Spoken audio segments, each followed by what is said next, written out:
Oke teman-teman, balik lagi dengan saya Fikrido. Seperti biasa saya akan mereaction soal sepak bola Indonesia dan juga tanggapan komentar dari netizen soal sepak bola tanah air. So, seperti apa tanggapan mereka? Mari kita simak sama-sama. Let's go.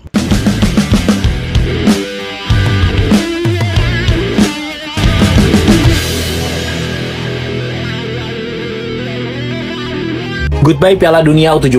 Ya, timnas U17 gagal lolos Piala Dunia. Fakta ini emang menyakitkan. Gol pertama Evandra lewat penalti dibalas penalti kembali oleh Honduras. Meskipun Fadli Alberto membuat timnas unggul 2-1, tapi selisih poin berkata lain. Kalau dilihat, padahal Honduras mainnya biasa aja, tapi passing timnas U17 seperti latihan. Mengandalkan skor pun timnas U17 harus cetak gol besar. Membayangkannya saja bikin gusar. Ngarep negara Kolombia dan Uganda kalah pun tak bisa, karena faktanya Kolombia sudah berhasil menang. Dan kini timnas Indonesia U17 harus pulang. Tapi rasanya ikhlas kalah di Piala Dunia. Ya, kalah di Piala Dunia. Hasil kerja keras satu pelatih, Coach Nova. Ini merupakan suatu sejarah bahwa timnas U17 berhasil bermain di Piala Dunia dengan negara-negara yang berkelas. Ini merupakan sejarah tanpa titik, sesuatu yang nggak bisa digapai oleh yang katanya tim kepelatihan terbaik. Nyindir siapa sih, Min? Tapi udahlah, nggak usah nyindir-nyindir ya kan, nanti disuruh klarifikasi lagi.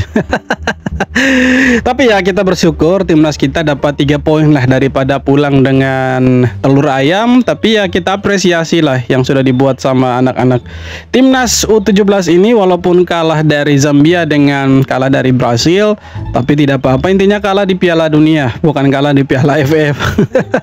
Karena lawan kita tuh cukup berat. Dan ya syukurlah kita bisa dapat 3 poin tadi malam dari Honduras. Ya walaupun kemenangan itu tidak mengubah arah Indonesia, artinya kita juga tidak bisa lolos ke babak selanjutnya dan kita harus pulang ke Indonesia. Tapi wajib diberikan apresiasi karena mereka sudah memberikan segalanya di lapangan. Hasil yang kurang memuaskan, tapi tidak apa-apa. Di Asia Tenggara cuma Indonesia yang lolos ke Piala Dunia. Dari Asia Tenggara loh, cuma Indonesia itu. Yang lain skip lewat itu. Kemenangan pertama timnas di Piala Dunia. Timnas Indonesia U17 menang 2-1 lawan Honduras. Penguasaan bola 72%. Alur dari belakang jelas. Lini tengah pegang ritme tanpa panik. Honduras coba serang balik lewat sayap, tapi Indonesia nutup ruang dengan disiplin. Evandro Florasta eksekusi penalti tenang. Alberto punya kontrol tubuh bagus, lalu tendang first time langsung mengarah. 2 penyelesaian tegas. Pertandingan tampak terstruktur. Transisi lebih rapi dibanding laglungnya. Tekanan tetap konsisten sampai menit akhir. Puas gak? Walaupun ya secara permainan sebenarnya Honduras betul biasa-biasa saja, tapi kita juga tidak bisa ngapa-ngapain gitu kan. Kita juga tidak bisa, ya passingnya juga ala kadarnya. Seperti latihan lah, passing kontrol masih sering blunder, sering salah, tapi tidak masalah. Intinya satu, mereka sudah berjuang, cuma itu intinya, sudah berjuang. Timnas Indonesia akhirnya ngerasain kemenangan di Piala Dunia U17 setelah menang 1-2 dari Honduras. Timnas Indonesia U17 akhirnya bikin sejarah manis di Piala Dunia U17 2025 setelah sukses ngalahin Honduras 2-1 di Aspire Zone Qatar. Bayangin aja, ini kemenangan pertama Garuda Muda sepanjang sejarah tampil di ajang Piala Dunia U17. Honduras jelas bukan tim sembarangan, mereka punya fisik dan sering main di level tinggi, tapi anak-anak asuh Nova Arianto tampil ngotot abis. Gol penalti Evandra Florasta dan tembakan maut Fadli Alberto di menit ke-72 jadi pembeda yang bikin bendera merah putih berkibar tinggi di Qatar. Nonton bola gratis, klik link di bio. Meski peluang lolos ke babak 32 besar masih tipis banget, harus nunggu keajaiban kayak Arab Saudi atau Paraguay kalah 6 gol. Kemenangan ini udah cukup buat buktiin kalau Garuda Muda nggak datang buat numpang lewat. Mental baja, semangat juang, dan gengsi bangsa Indonesia akhirnya pecah juga di panggung dunia. Sekecil apapun peluangnya, Indonesia udah catat sejarah. Apapun yang terjadi, kita harus tetap bangga. Ya, kita catat sejarah juga. Negara Indonesia ini lolos ke Piala Dunia satu-satunya dari Asia Tenggara. Bosan kita omong itu. Nanti tetangga pada iri itu. Maksudnya tetangga yang jersinya kuning-kuning adalah lambang harimau itu. Tapi yang terpenting itu teman-teman begini, timnas Indonesia U17 ini lolos ke Piala Dunia itu bukan lewat jalur tuan rumah. Itu yang paling penting. Ini lewat kualifikasi. Dan semua negara dari Asia Tenggara itu gagal selain Indonesia. Artinya apa? Indonesia bikin bangga Asia Tenggara dan jadi satu-satunya wakil dari Asia Tenggara yang bermain di Piala Dunia. Turnamen paling bergengsi seantero jagat dunia ini, teman-teman, jagat raya ini. Itulah kerennya kita timnas Indonesia, beda dengan yang di sana itu. Polisi Malaysia ingin tilang pemain Persib Bandung, namun langsung down dan shock saat tahu kakang seorang prajurit. Setelah selesai pertandingan melawan Selangor FC, pemain Persib Adam Alis, Robi Darwis, Kakang, dan Sadil pergi jalan-jalan mencari durian. Namun sialnya mereka kena tilang polisi Malaysia. Lalu mereka dimintai kartu identitas bahkan uang. Lantas Robi Darwis pun mengeluarkan KTA-nya atau kartu tanda prajurit TNI. Sontak polisi Malaysia itu pun terkejut dan down, dan akhirnya membiarkan rombongan Adam Alis pergi. Hal itu disampaikan langsung oleh pemain Persib Adam Alis.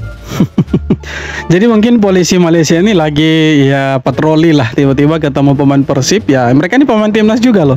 Mungkin dia minta SIM, kartu identitas, tapi si Robi Darwis itu kasih kartu KTA-nya teman-teman, kartu tanda anggota. Ternyata ya TNI, prajurit TNI, maka pusing lah dia, bingung lah dia. Ternyata prajurit TNI ini ya, daripada repot urusannya mending ya udahlah, bebas aja lah. Jadi langsung ciut nyalinya itu waktu tahu si pemain-pemain Persib ini itu TNI dan juga polisi. Kakang itu kalau tidak salah polisi itu. Jadi dia langsung down, memang ini ternyata ada anggota polisi dan juga TNI di sini nih. Jadi kalau tilang kau selesai, makanya udahlah bebas aja lah. Pemain ilegal Malaysia balik nyerang FAM. Mereka siap gugat gara-gara sanksi FIFA yang bikin karir hancur. Menurut media New Straits Times, 7 pemain Harimau Malaya kini siapkan pengacara asing buat tuntut balik setelah banding FAM ditolak FIFA soal pemalsuan dokumen. Mereka rugi besar karena dilarang main 12 bulan dan kehilangan pendapatan selama masa skorsing. Pemain ilegal Malaysia balik nyerang FAM. Mereka siap gugat. Yang kasihannya pemain Malaysia ini, mereka sudah diskorsing selama 1 tahun. Tidak hanya diskorsing, tapi mereka juga dapat denda sekitar 41 juta rupiah lah dari FIFA. Nah, selain itu mereka juga dicoret dari klubnya masing-masing. Lebih kasihan si ini, kecil ini, si Macuca ini. Main cuma 17 menit untuk timnas Malaysia, tapi ya di Bennett-nya itu 1 tahun. Belum lagi kalau mereka kalah nanti di sidang CAS, bisa saja mereka punya denda. Mereka punya sanksi itu lebih besar lagi, lebih tinggi lagi nantinya itu. Ngeri juga ini. Wajar aja kalah lawan Brazil, masih untung 4-0 dan bukan berarti timnas U17 rusak. Jelas, ini bukan soal menang atau kalah, tapi soal bertahan. Bertahan dengan skor 4-0 di bawah tekanan mental. Belum lagi ekspektasi supporter yang mengharuskan mereka juara. Ini Brazil, sekali lagi gue ulangi, Brazil, negara yang menang 4 kali juara Piala Dunia di sektor umur 17. Ditambah sebelumnya mereka menang 7-0 melawan Honduras. Tonton pertandingan bola seru tab bio gua. Gol keempat Brazil dari tendangan jarak jauh Juan Pablo adalah bukti keganasan adik-adiknya Rafinha dan Vini yang membuktikan mereka calon pemain top Liga Eropa. Kalaupun dibilang rusak, timnas Indonesia U17 kini berada di Piala Dunia tanpa tanda. Dan sekarang kita tanya balik, apakah hal rusak ini bisa digapai oleh tim yang katanya kepelatihan terbaik? Oh, lagi-lagi disindir Mimin ini. Tim kepelatihan terbaik gagal Piala Dunia. Tim yang katanya bertahan ya lolos Piala Dunia, walaupun ya kita dapat 3 poin tidak masalah, intinya bisa dapat ya rasakan kemenangan lah, itu yang paling penting. Pemain Malaysia dijatuhi denda 41 juta akibat dokumen palsu, sedangkan pemain Indonesia dijatuhi denda 103 juta karena melakukan protes. Ya itulah perbedaan hukuman antara pemain timnas Malaysia dan Indonesia. Sering diejek anak emas FIFA, tapi faktanya hanya perkara ricuh sedikit saat laga melawan Irak. Pemain timnas Indonesia Tom Hai dan Shai Patinama didenda masing-masing 103 juta. Sedangkan pemain naturalisasi Malaysia yang memalsukan dokumen malah cuma didenda 41 juta. Padahal pelanggaran pemain Malaysia justru lebih serius dibandingkan pemain Indonesia. Gimana menurut kalian? Ya itulah, kadang-kadang FIFA itu mereka punya dui standar sebenarnya. Tidak jelas lah. Tapi yang pasti Malaysia ini mereka punya orang di AFC lah. Jadi wajar kalau mereka punya pemain-pemain itu dendanya sedikit dibandingkan dengan Indonesia yang tidak punya siapa-siapa di AFC. Bahkan di FIFA sekalipun tidak punya siapa-siapa, wajar kalau kita dapat dendanya lebih tinggi. Padahal kalau mau dilihat pemain-pemain Indonesia, Shane waktu itu, si Tom Hay hanya protes lah, tidak ada pemalsuan dokumen. Harusnya kalau mau lebih berat si pemain-pemain Malaysia ini ya dihukum selamanya lah dari dunia sepak bola, karena itu sudah keterlaluan itu. Demi uang mereka rela untuk palsukan dokumen itu. Bagaimana integritas di sepak bola itu? Aduh, kacau itu. Bung Harpa kasih paham pundit yang bilang ST 6 game 6 poin. Cuman kalau lu tanya, untuk dia udah dikasih kesempatan 6 game 6 poin ya. Apalagi Maya bertahan gitu udah. Dan pemain lu Belanda semua. Lah kenapa orang Desember kita peringkat 3 kok? Oh iya. Peringkat 3 yang beda 1 poin dari Australia loh. Makanya gue bingung yang menggelorakan 6 pertandingan 6 poin, 4 pertandingan 6 poin. Lihat, kita tuh lolos bukan berdasarkan poin, peringkatnya yang penting. Ya kan di FIFA itu tidak ada misalnya poinnya 7 lolos enggak. Peringkat 1 2 lolos. Itu yang gue tahu ya. Yang diambil yang itu. Yang itu kan. Nah, poin itu adalah parameter untuk menentukan peringkat, tapi ujungnya peringkat yang dilihat. Jadi ketika kita menutup 2024 dengan senyum yang selalu gue bilang nih, kita itu peringkat 3, hanya beda 1 poin dari Australia yang lolos otomatis. Nah kemudian kan ada pergantian pelatih dari Sintayong ke tim kepelatihan terbaik di alam semesta kan. Itu kan katanya kan begitu, terbaik kan. Ternyata malah drop ke peringkat 4. Tim kepelatihan terbaik, tapi nyatanya gagal ke Piala Dunia. Terbaik apanya bapak-bapak? Tapi tidak apa, itu sudah berlalu. Yang terpenting sekarang bagaimana sih selanjutnya timnas Indonesia ini? Kita ini tanpa pelatih loh, iya kan? Ini kabarnya FIFA Matchday bulan ini Indonesia tidak ikut ini. Padahal targetnya tuh 100 besar tuh rank FIFA, tapi tidak ambil kesempatannya. Itu kira-kira bagaimana gitu kan? Ini dipertanyakan juga. Alasannya kan belum punya pelatih, ya kan? Masa sih waktu pecat STY cepat sekali itu cari pelatihnya. Sekarang kok malah lambat-lambat. Ini sengaja atau bagaimana nih? Karir sepak bola Immanuel Machuca mungkin akan selalu dikenang karena 17 menit yang menghancurkannya. Bayangkan, dalam sebuah laga kualifikasi Piala Asia, Malaysia sudah memimpin 4-0 atas Vietnam. Saat itulah Machuca, yang duduk di bangku cadangan, dipanggil untuk masuk pada menit ke-73 menggantikan Rodrigo Holgado. Itu adalah momen debutnya yang seharusnya bersejarah bagi tim nasional Malaysia. Namun, ironisnya, laga pertama itu sekaligus menjadi awal dari akhir. Alih-alih menatap masa depan cerah dengan lebih banyak penampilan, Machuca justru dijatuhi sanksi berat oleh FIFA, larangan bermain selama 1 tahun penuh. Investigasi menemukan fakta pahit, dokumen naturalisasinya palsu. Upaya bandingnya ditolak mentah-mentah, dan di antara semua yang terlibat, Machuca bisa jadi yang paling sial. Seluruh karirnya hancur lebur hanya dalam 17 menit aksi di lapangan. Kisah ini menjadi bukti nyata bahwa kecurangan, sekecil apapun, akan selalu berujung pada bencana. Ya betul, setuju. Kecurangan sekecil apapun ujungnya akan terjadi bencana. Jadi seperti Malaysia ini, mereka ngebat sekali untuk naturalisasi. Mau sekali untuk meniru Indonesia, tetapi dengan cara yang salah. Korbannya siapa? Korbannya pemain-pemain yang mereka naturalisasi, yang kabarnya itu tidak punya garis keturunan Malaysia sama sekali, tetapi diklaim sama mereka kakek neneknya itu lahirnya di Malaysia. Tapi setelah diinvestigasi sama FIFA, pemain-pemain ini ternyata orang tuanya atau kakek neneknya tidak pernah lahir di Malaysia. Yang paling sial betul si Machuca ini, main cuma 17 menit, dia karirnya hancur selamanya, di banned selama 1 tahun, bayar denda, belum lagi kalau kalah di sidang CAS, bisa saja ya dendanya atau sanksinya lebih berat lagi nanti tuh. Kesian. Coba cek, jangan sampai dia punya darah Indonesia nih. FIFA resmi jatuhin sanksi ke PSSI dan sanksinya lebih gede dari kasus pemalsuan dokumen. PSSI kena denda 1,03 miliar dari FIFA gara-gara insiden waktu lawan Irak di kualifikasi Piala Dunia 2026. Katanya pelanggaran soal ketertiban, keamanan, sama pelemparan benda ke lapangan. Dua pemain Indonesia, Tom Hey dan Shane Patinama, juga kena imbasnya. Mereka diskors 4 pertandingan dan didenda 100 jutaan. Buat kalian yang mau nonton semua pertandingan seru, bisa lewat link yang ada di bio gua. Kalau itu harusnya bisa banding sih, tapi buat pelemparan benda itu mah udah jelas kita salah. Cuma ya heran aja, supporter lain main lempar iPhone ke lapangan aman-aman aja tuh. Ya pasti denda juga tuh. Kalau tidak salah itu siapa? Uni Emirat Arab kah?